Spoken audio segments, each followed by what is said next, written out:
Hey, Crystal Maiden here. This is my favorite zone in the game. And here's what I do every time I reach this point in the game. When I'm not playing on an emulator, I mean. I played through all of this on the Wii, with the exception of Crystal Lake Zone. So, all of this was legitimate, folks. But, in order for it to be legitimate without me gaming over, I had to grind for lives for an hour in Green Hills Zone Act 1. And it's unbelievably tedious collecting all of these rings. That's a pretty satisfying section though, but it's hard to get much enjoyment out of a level when you're collecting every single ring, and you really learn to hate the rings that are just high enough that you can't. They're just high enough that you have to jump at them, but not low enough that you can walk into them. Those ones really suck, and this is why I don't go out of my way to collect every single ring when I'm playing a Sonic level. Like, seriously, hold back here. Hold to the left, and you won't fly over to the point of no return. That's the life box, obviously. And after I get all those lives, I have to kill myself so that I can actually get more. Because if I make it to the point of no return, then I have to wait until I get a timeout so I can grind for more lives. This level is really fun though. I just hate the badniks. Hold down the A button when you're rolling down those slopes, and then you'll be launched by them. And that's how you get those 2 lives. You can't actually get those lives. You can get on top of the loop by just hitting a spring. But the annoying thing is, you can get hurt by an enemy when he's on top of a spring. It's like, it makes no sense because you roll into a ball when you jump, right? So, if you're a ball when you land on the spring, then you should kill the badnik before he hurts you. It's stupid.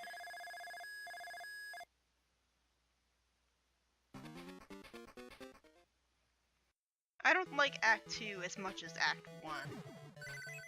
I think it's harder. Like, basically, I think this game is a fun challenge, you know, in terms of level design.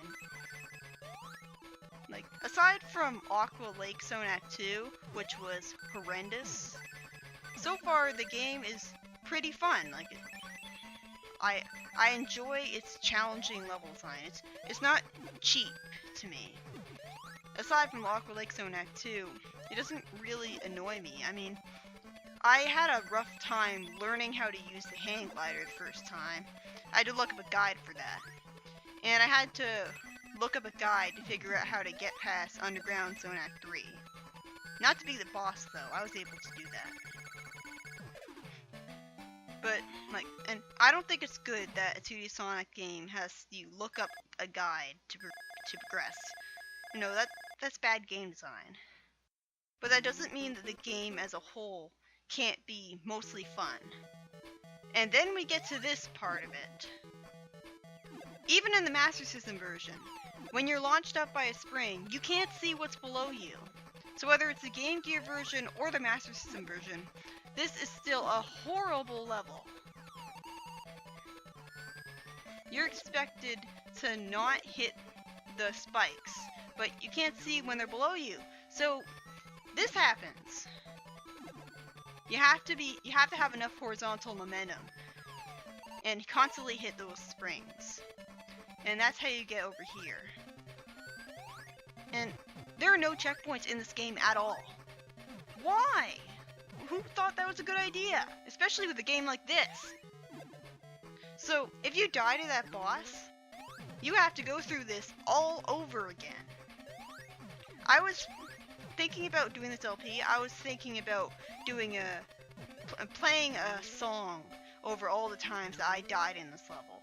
But surprisingly, I didn't die nearly enough times for me to play all of the song that I want to play. But I hate this boss. He can either go up or go down, and there's no way of predicting where he'll go. I don't know what the strategy is for beating this guy. I just hate how if you jump on top of him at the wrong time, then he kills you.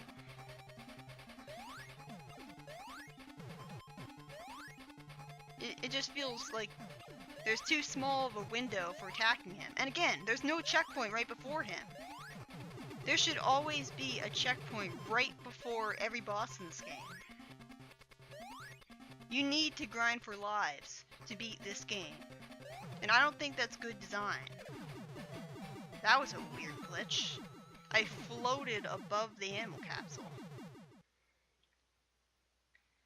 The animal capsule looks a little bit like Eggman, but not quite.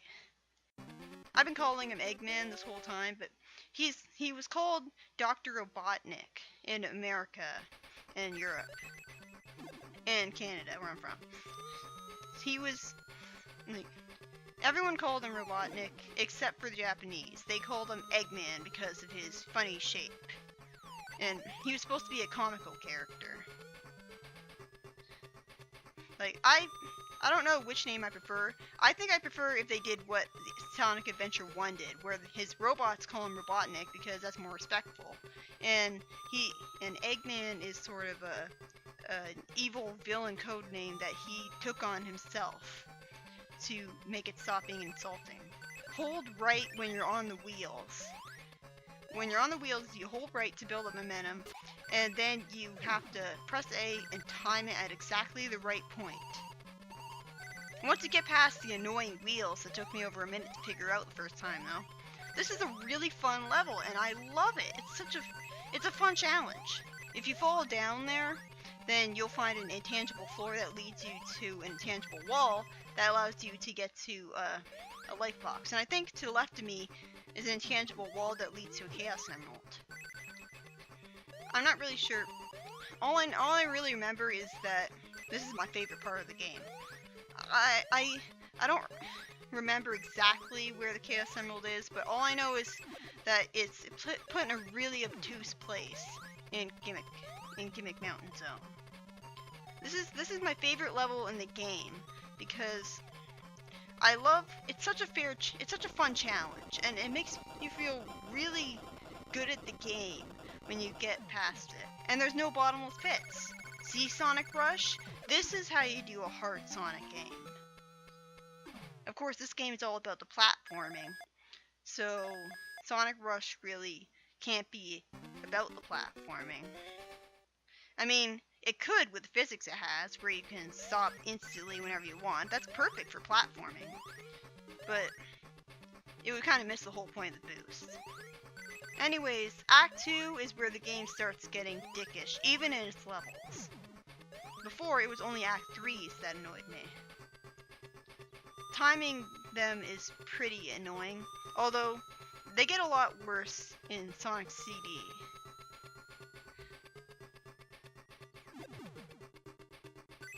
That's dickish enemy placement. There's a lot of dickish enemy placement at this point in the game. Again, just hold A and you'll get launched forwards. Sometimes it can be tricky to get yourself launched off those slopes though. Like, see? Another badly placed enemy. I don't like Act 2 as much because it's really cheap. Look, that spring just sent me into a bomb. And I didn't know there was a spike pit there because the camera moves up when you jump. And it wasn't because of where Sonic was positioned on the camera.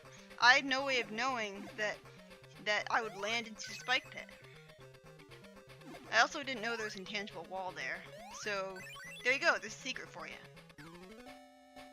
At least they got rid of the spike bug in this game. That's very good. It has some satisfying platforming challenges like the previous act, but I just hate the enemy placement. One thing I didn't complain about yet, and it really deserves to be complained about, is the knockback. Remember the first part of the underwater area in Aqua Lake Zone Act 2, where you have to jump from platform to platform, and there's a spike pit below you. Well, if you mistime your jump, if you land on the spike pit, which is very easy to do with a screen crunch, by the way, then guess what? You'll land in the spikes, and the knockback is so bad in this game. This is the game with the worst Sonic knockback ever.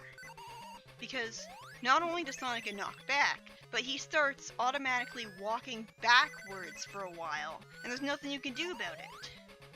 He starts walking backwards, and he's doing that for such a long time that he'll get hurt by the spikes again.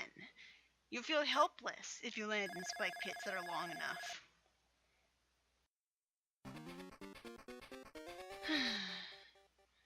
And now we have Gimmick Mountain Zone Act 3. Not nearly as bad as the previous Act 3, which was completely horrible. But again, there's no checkpoints in this game at all, for absolutely no reason whatsoever. And you know what there also isn't in this game? Shields. I mean, I actually like this game, but even I'll admit that it has a lot of problems. It really could have been better. There's a lot of things they could have done, and I didn't know those little spikes were there because of the camera.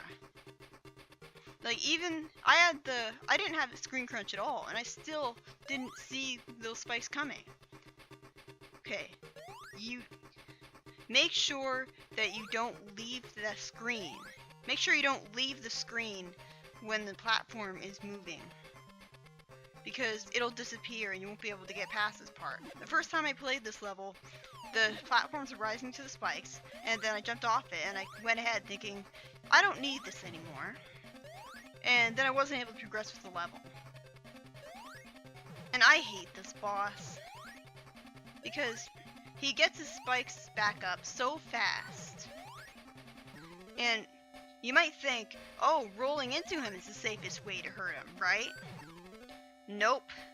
Look, I died from rolling into him. Again, he gets his spikes back up so fast.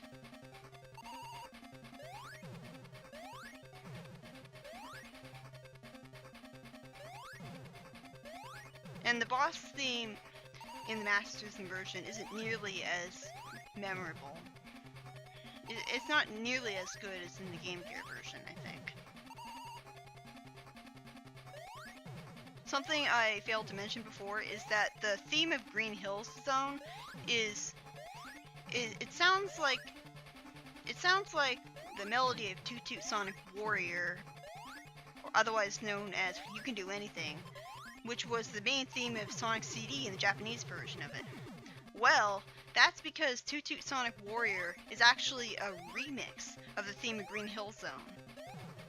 And Mecha Green Hill Zone, which is a level in Sonic Chaos that comes later, its theme is actually a remix of Green Hill Zone.